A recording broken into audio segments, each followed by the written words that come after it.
Unit 3. Beauty is only skin deep.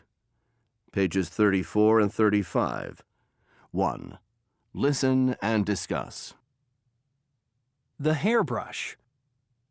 Hairbrushes have been around for thousands of years. However, you may be surprised to learn that until recently they were only used by the wealthy and privileged. The upper-class ancient Egyptians used hairbrushes made of animal hair, porcupine quills, shells, and bone for combing and to remove lice and other pests that got tangled in their hair. Brushes were manufactured for the first time in 1777 by an English company. The bristles came from wild animals and were stitched into the brush by hand.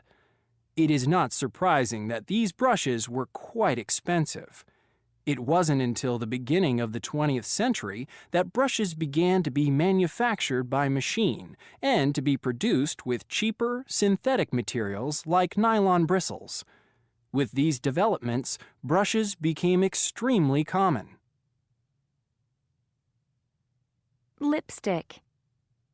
Ancient Egyptian women made lipstick from a red dye extracted from seaweed and the poisonous element iodine.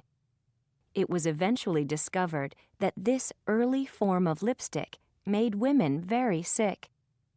Cleopatra had a safer, although not very appealing, recipe for lipstick. It was made from ants and beetles. The ants were used as the base and crushed carmine beetles for their deep red color. In 1884, the first modern lipstick was introduced in Paris. It was a solid stick made of castor oil, beeswax, and animal fat.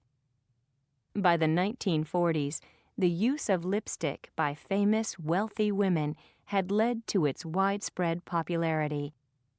During this period, rotating lipstick in a tube was invented. Today, the average woman owns 8 lipsticks. Deodorant. The ancient Egyptians worked hard to hide body odor. They put perfume in their baths and applied great quantities of it to their underarms.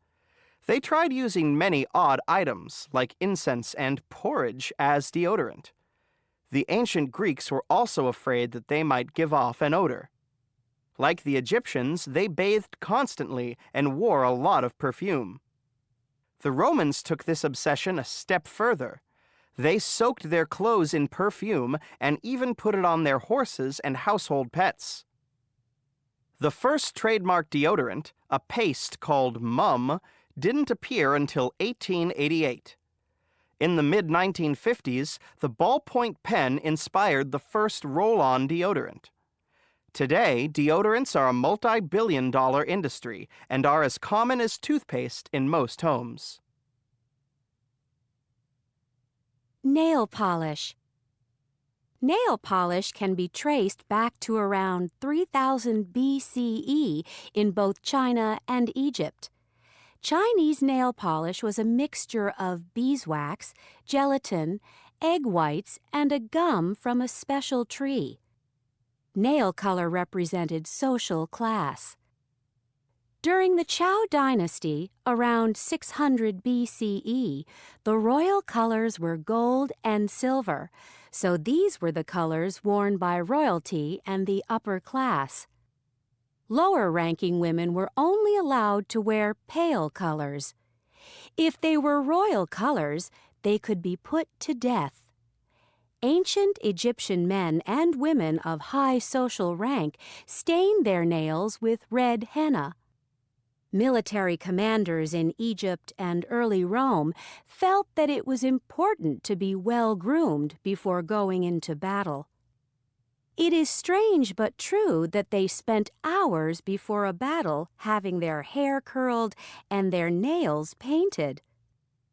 Modern nail polish was invented in the 1920s. Its formula is very similar to the formula for car varnish.